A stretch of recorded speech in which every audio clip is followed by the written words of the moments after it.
Good afternoon, everyone. In this video, we will be discussing about the formative assessment.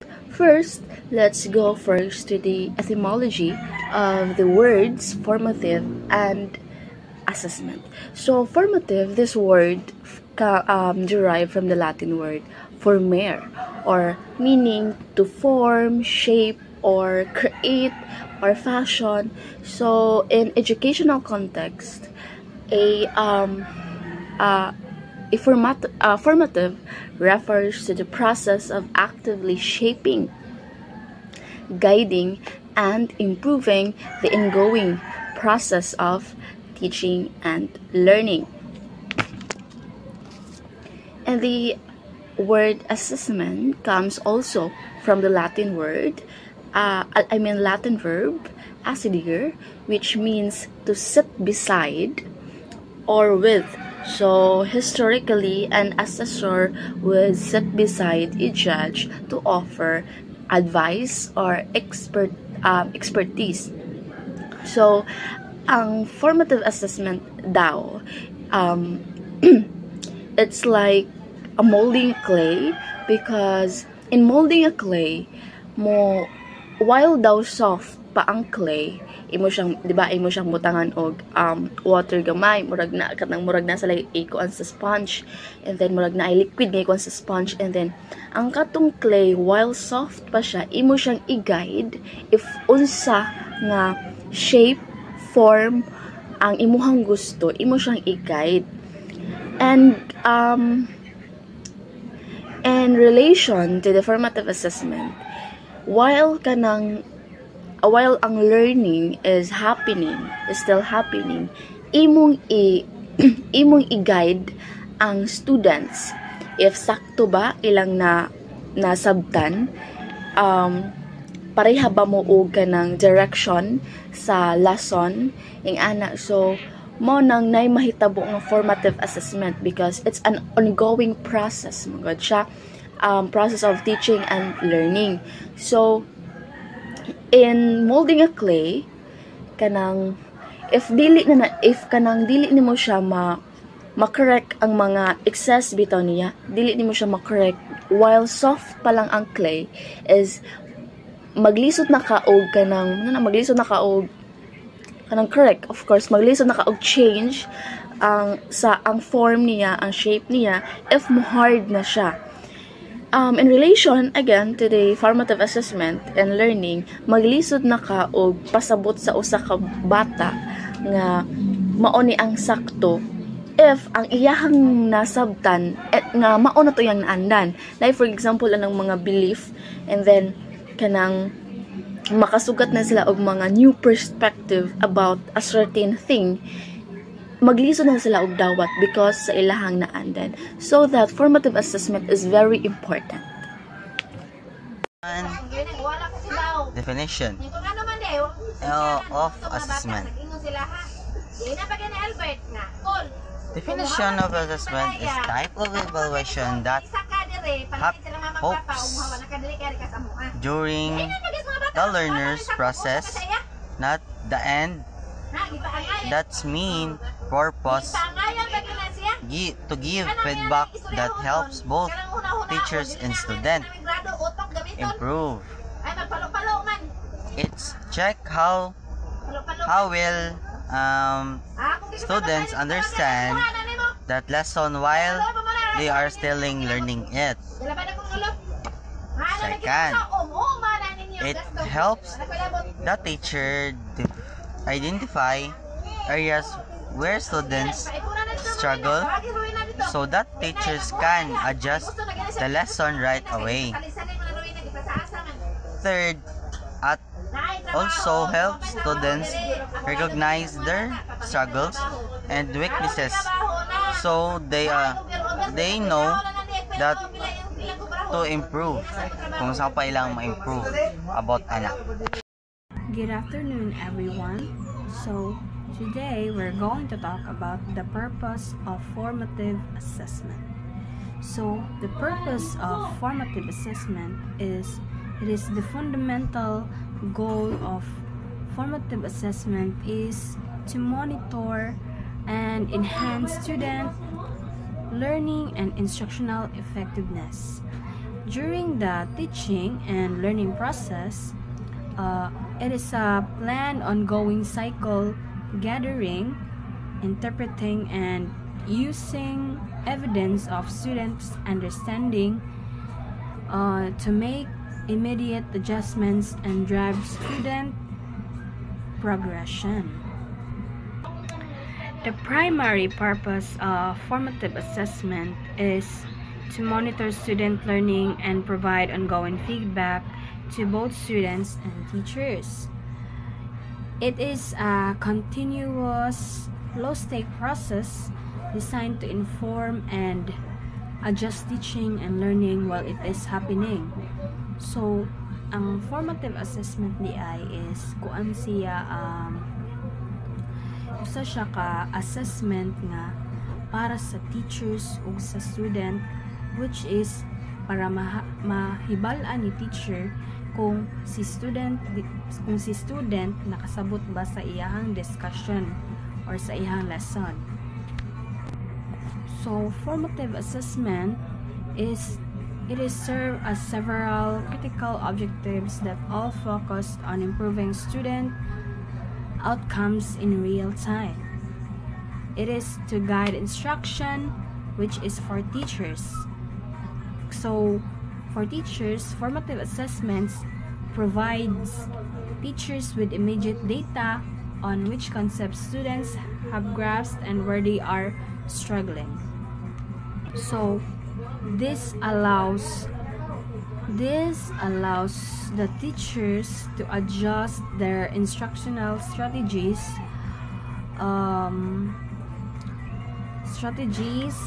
pace, and content before a high-stakes summative assessment like a final exam. So, if a significant portion of the class struggles with a concept, the teacher knows to reteach it using a different approach. So, when can we use formative assessment? Formative assessment is used during the learning process to provide ongoing feedback to both students and teachers, helping to identify learning gaps and guides instruction. Example, include quizzes and quick checks for understanding kung nakasabot ba sila or wala, or kanang napabay need ibalik og pasabot, tas og humanagani ang discussion, then naay 1-minute papers nga activity na ang students will write a brief summary or main point of a lecture. Formative assessment. First, virtual exit tickets. Kani siya is kanang una ka mo biya sa classroom, imos la i-remind kung unsay nasabtan nila or unsay na-learn nila about sa mong topic nga imong gihatag nila. For example, mo ask ka og question or magpa-quiz ba karon nga small quiz lang nya, then dito makitaan kung unsay nasabtan nila or unsay wa man sabti, imo i-explain balik kung unsay asa dapita nga wala nila masabti. Number 2, think, pair, and share. Think, it means student first consider a question or a problem individually. Second, pair. Students there discuss or they think with a partner. And third is share. Finally, students share the ideas with a larger group. And this activity promotes students' interaction, critical thinking, and discussion skill. It wrote remote learning, digital tools like breakout rooms and chat box can think, pair, and share activities, helping students development presentation skills. adaptive assessment, which are personalized testing tool that adjust the difficulty of testing question based on a student's previous response. If a student's answer correctly and the assessed present more clearing question. If their answer incorrect, improve answer. 1. This approach ensure that question are the approachable level, keeping higher performance engaged and preventing where students for a feeling independent. Adaptive assessment aim to improve a more actual picture of each student's ability. No adjust in the middle that also boost engage and reduce test anxiety. Number 4, quizzes is one of the more traditional type of formative assessment. Unlike high-stakes tests, formative quizzes are typically low pressure and may even be ungrade that help both students and teacher identify area of strength and weaknesses. By using digital tools to deliver instant feedback on quiz result, educator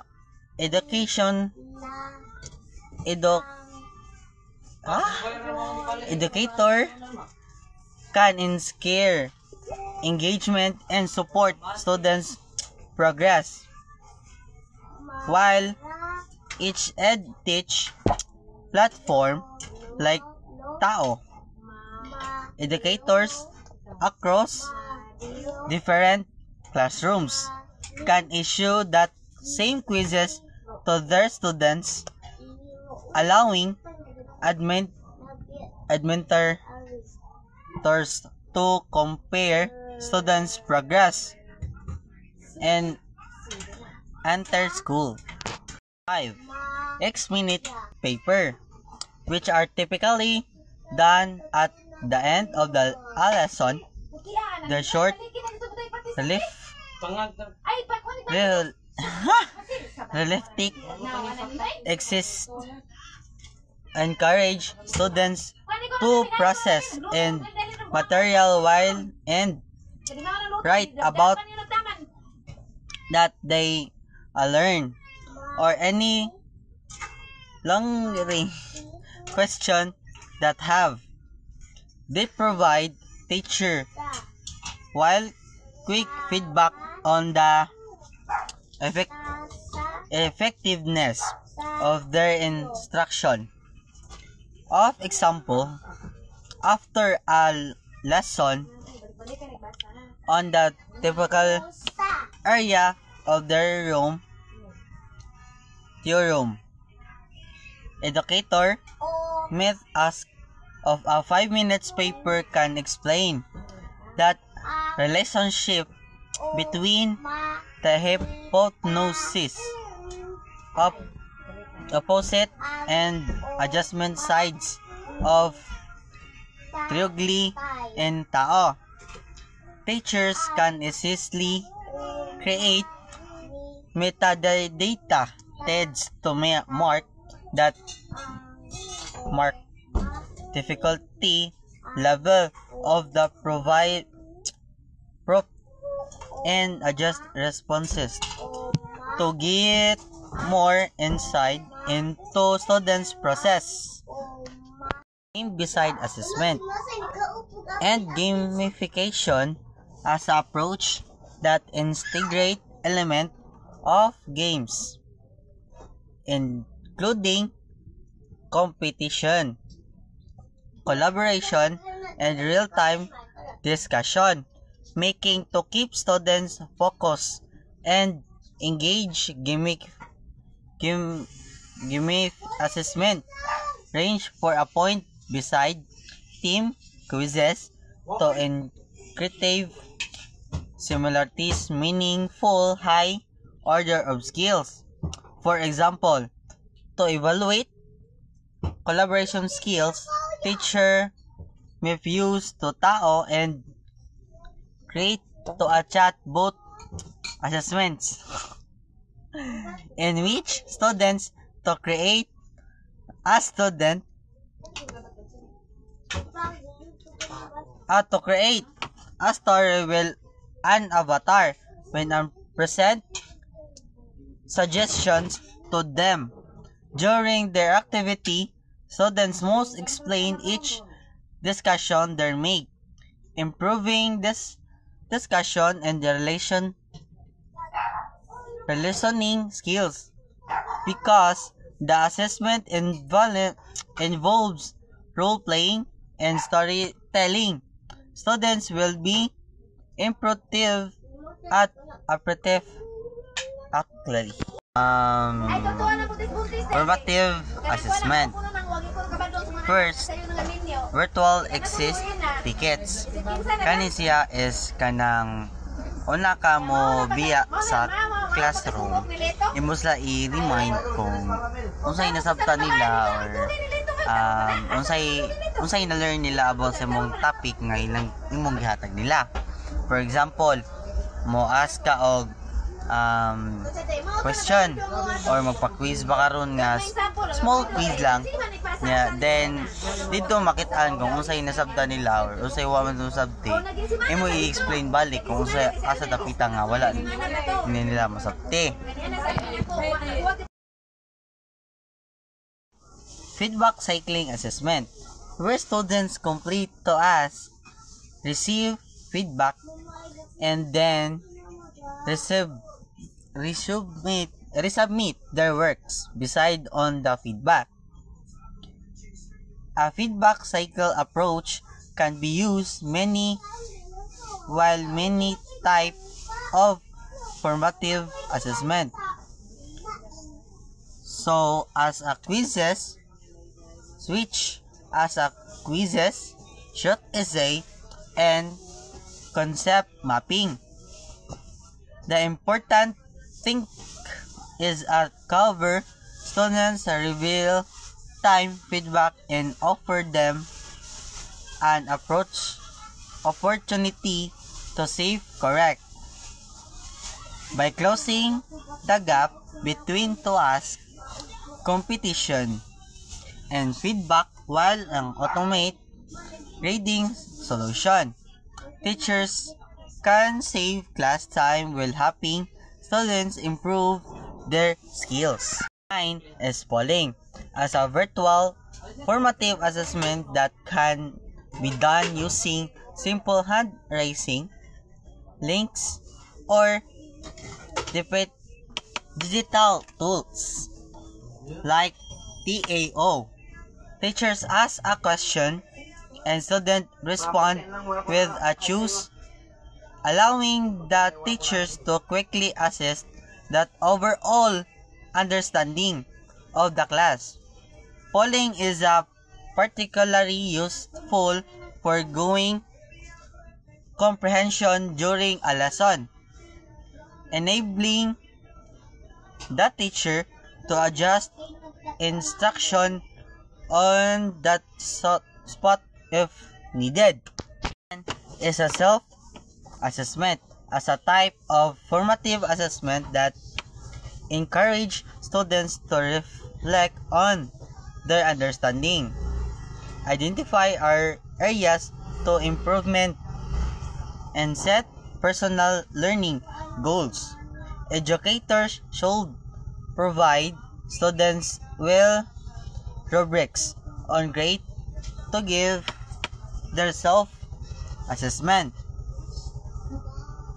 ensuring their focus on key aspect of their work. Self-assessed assessment features mitigative skills.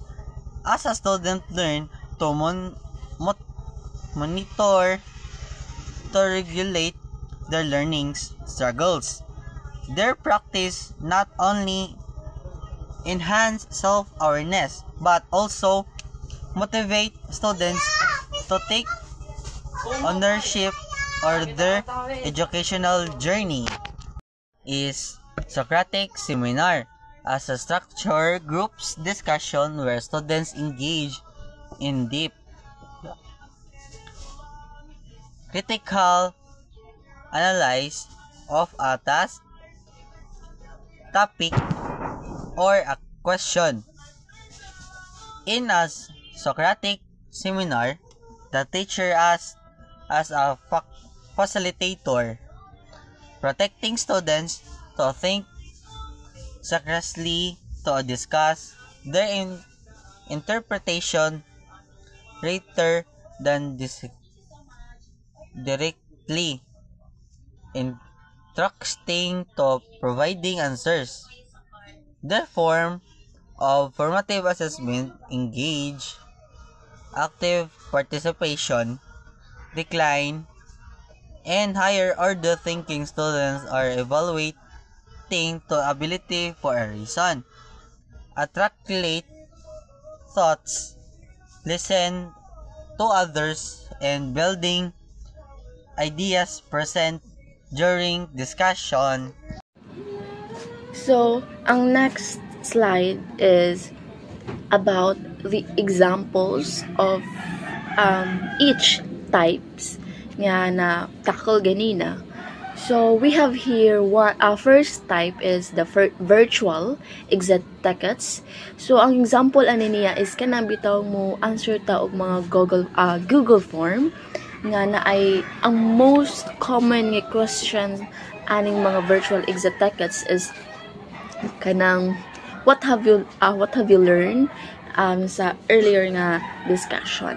So, mga examples sa first type, which is the virtual exit tickets. Second is think, pair, share. So here, from the word pair, so it will be you will be working with a partner, and then ang naamoy isa ka topic, ihatag sa inyo ha, and then individual mo mag-think about that topic, about that context, and then after ana is inyuhang murag magsabot-sabot dayon mo ana nang mitabo ang kanang sharing kung unsa inyuhang na-gather nga information, and then sa inyong mga knowledge about that. So mao na ang think, pair, share nga naa kay ka-partner o a group, I think, or a group, and then kanang individual mo mag-think kung unsa na about, and then mag-share mo ideas after sa inyong work. Next is the adaptive assessments. So we already know that naatay ginatawag nga curriculum guide. So in curriculum guide naadyo tay makita nga kanang mga materials nga pwede na ito magamit sa ana nga specific na topic. In adaptive assessments, naasay gi-create ang DepEd para mas mapadali ang work sa mga public teachers. Naasay gi-create, which is called DepEd Commons or quizzes. So naani siya app nga naana dito ang kaning adaptive assessments na ana dito, and then ang kani is in this app is kanang ang next bitaw nga question is nakadepende if kanang ang imuhang ang previous nga question atong next is na-answer ba nimo o wala. So like for example, ang first nga question is wala nimo na-answer, means incorrect ang imong answer. So ang next nga question ana will be easier, mas sayon siya. So bali sad if ang first question is na-answer nimo which is correct, And then ang next ana will be kanang hard na siya. So ing ana ning nga app. Ang next is quizzes. So it is very common in the formative assessment. Ang quizzes, it will be kanang murag mo happen siya if during sa lesson, and mga 1 to 5 item ra ni siya nga test. It's quizzes, a short quiz. So money. And ang ikalima is X minute papers. So ang teacher is murag mohatag siya og mga 2 minutes nga allotted time para mo answer mo sa, we have here kanang pangutana, ano ang pinaka naintindihan mo sa aralin. So murag mo ato ninyo example na ato ninyo kanang isuwat sa inyong notebook, inyo na lang answeran for only 2 minutes. And then ang next is the game-based assessments. Ang pinaka-known, common, ani nga example is the Kahoot. So, we have here other examples. We have Bato-Bato Pick quiz, flashcard games. And next is diagnostic assessments, or what we call as rather a protest. So it will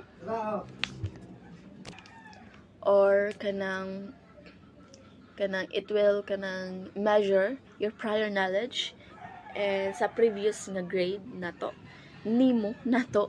So mao na ang example sa diagnostic, which is the pretest.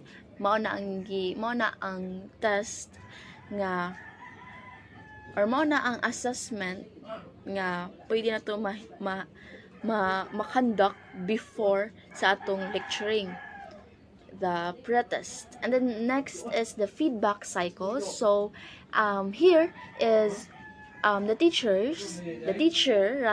will be going to give a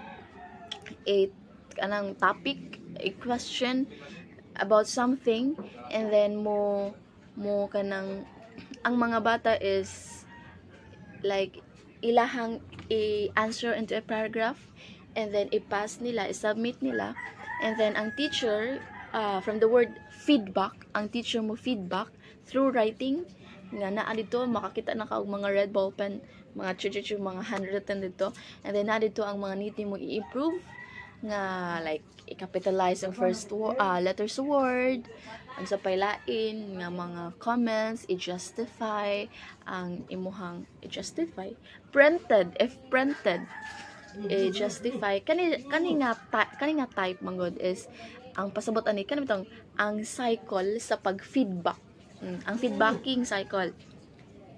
So ingan to i-pass ato, inig-return ato sa imuha is na siya mga red ball pen, red handwritten ball pen nga nasa kilid, nasa babaw, nasa ubos nga na. And then narito ang mga need mo improve.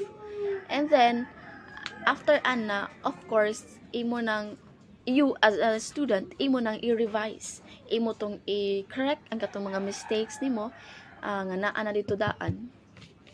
Makita na nimo na dito ang need nimo i-correct. So, kaning feedback cycles is mo ni ang murag revision, like sa research, sa thesis nga, kanang maggama kag manuscript, and then imong i-submit, and then kanang inig-submit mo is makita, or makita, inig-submit mo, and then in-return sa teacher sa ato, makita nimo kung unsa need i-revise, na itong mga revisions. Then, of course, dili naman siya muhunong diha. Of course, need man kag improvement. That's the reason why nga na i-feedback para imong i-revise. So human sa kanang revision na human imong revise ana imo nang i-submit again. So mo na ang feedback cycles up until mahuman siya, up until kanang perfect, not perfect but better nga paper ang imong ma-submit, or imong final nga paper or output. And then ang next is polling is ang pinaka-common is kanang virtual polling sa Messenger, kanang na yung mga options nga ano sa atong acquaintance party, this date ba, on this date ba, yan nga na. And then ang next is self-assessment. So nani diri ka nang murag ka ng mga mag-shade lang. Example inis nga mag-shade lang ka sa kilid naa siya first in this column is na siya mga statements, and then in the next column is na siya mga kanang how you will rate nga, and that this statement ang statements na nasa sa kilid. So like for example, let's say ang first diha nga level is nahihirapan niya, sakto lang, and then naintindihan ko na. So kanang it will serve or it will help you nga pwede nimo ma-revisit or mabalikan bitaw kung asa to nga topic ang wala ka kasabot, like sa nahihirapan. So asa sa dapit kanang wala nimo na sabtan, so pwede na nimo ma-recap on your own. So ang next is the Socratic seminars, mo ni katong debate.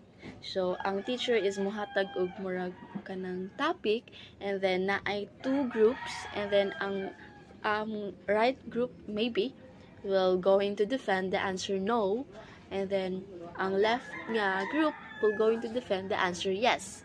So mao na ang Socratic seminars. In addition, Socratic seminars, ang teacher ani, if ang debate is happening na, ang teacher ani kay only mag-assess ra siya kung how her and his students are how good in communication skills, reasoning, and participation. So those are the examples of each type sa formative assessment. So let's move forward to the feedback. So feedback on formative assessment is a crucial process where teachers provide students with constructive comments and guidance on their performance, progress, and learning gaps. So diri sa feedback is kanang dili mabal-a ni student kung unsay iyaha mga wala pa nakatuunan and needed pa niya katuunon.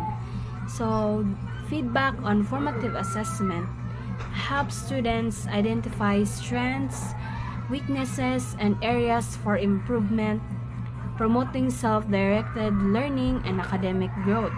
So there is a feedback sa formative assessment kay diri mahibal-an ni student kung asa siya mas maayo ug asa sad siya mas mahina. So kanang so mahibal-an ni student aning sa tungod sa feedback, mahibal-an ni student kung asa pa nga area ang need niya i-improve. And that's all. Thank you. The following slides are the importance of formative assessment. We have here first, checks understanding. Of course, it's a very common important. It's a very common importance of formative assessment because again sa etymology makita nimo dito nga kanang murag kanang while ongoing pa ang teaching and learning is imo na siyang gi-shape, gi-guide ang iyang pag-understand kung asa siya dapit. And maigo diri jud kayo ang diagnostic test sa pre-test because dito sa pre-test ma-measure nimo kung asa siya dapit sa iyang learning. And next is the guides teaching. Teachers can change or adjust lessons of students if students are struggling. So in formative assessment, kanang madali-dali bitaw nimo, madali as a teacher nga ma-adjust ang ilahang teaching strategy, need ba nila ilisan or i-adjust gamay. Yeah, that's another importance of formative assessment. Next is involve students. Of course, we are in modern, which is wherein we are kanang practicing constructivism, and it's important nga in every activity, in every situation is nag-involve siya og students, and this formative assessment of course involves students. Next is gives feedback quickly, like katong feedback cycle nga to. And then sa formative assessment daw is kanang ang feedback niya is dili pa maugmaan or mapila pa ka week. So dali like while nag-lecture ang teacher, and then mo ask ang students, and then mahatagan dayon og feedback. Or ani kanang na while nag-lecture si teacher, and then mo kanang quizzes katong 5 items test rather, is mo submit, and then inig submit is mo hatag dayon si teacher og feedback. So mo na ang gives feedback quickly, another importance of formative assessment. Next is help students reflect. Students can see how well they are learning, katong self-assessment. And the next is builds confidence. Students can practice without worrying about grades. Kay again, formative assessment kanang recorded, pwede siya ma-record but dili siya appeal sa overall nga grade. And then next is shows learning gaps early. Let's go back to the builds confidence. Students can practice without worrying about grades. Kay ang kani is only kaning formative assessments is para ra jud ni siya sa pag-check sa knowledge, pag-check sa learning kung asa na sila dapit, checks understanding. Dili siya ingon nga ang students mataranta kay or magdali-dali kay ang ilang yun na kay dapat nindot ni. Of course it's good, but dapat nindot ni, dapat kanang idealistic akong answer ani because it's graded. No, dili siya ing ana. Mao makabuild siya og confidence because even dili siya idealistic ang mga answers, at least nihatag sila og answers kay wala sila naghuna-huna sa grade. Bahala ni oy basta mauni ako nasabtan. So that is one importance of formative assessment, building confidence. Next is shows learning gaps early. Katong pareha atong feedback, katong mo give feedback kanang quickly rather. And the next is improves learning. Continuous checking helps students remember and understand. So naay 5 techniques of formative assessment. First, feedback forms, tools where students provide input about their learning experience or a lesson. Students answer questions to tell the teacher kung sa ilang nasabtan, kung sa po nilang wala nasabtan. Second, diagnostic assessment, a pre-assessment given before instructions to identify students' prior knowledge, strengths, and learning needs. So, ana siya kay a quick check before the lessons to see what students already know. Third, think, pair, share, a strategy where students think individually, discuss with a partner, and then share their ideas with the class. So, ang think, pair, share kay is a collaborative activity nga encourage nila ilang critical thinking. So, ang duha ka students kay mag-think individually about sa questions or problem. Then, ila dayon itong i-discuss sa ilang mga thoughts. Ilang i-combine ang ilang mga naunaan. So, fourth, self-assessment, a process where students evaluate their own learning process or performance. This type of formative assessment kay encourage ang students to reflect on their understanding or look at their own kanang work to see if they did well or kanang need pa ba nila i-improve. So, last kay journal and reflection, written activities where students express their thoughts, insights, and learning experiences. So, ang students kay mag-write sila kung sa ilang nasabtan, how they felt, and how they still need help with. So, ang journal and reflections can provide students with opportunities to express their thoughts, ideas, and reflections on their learning.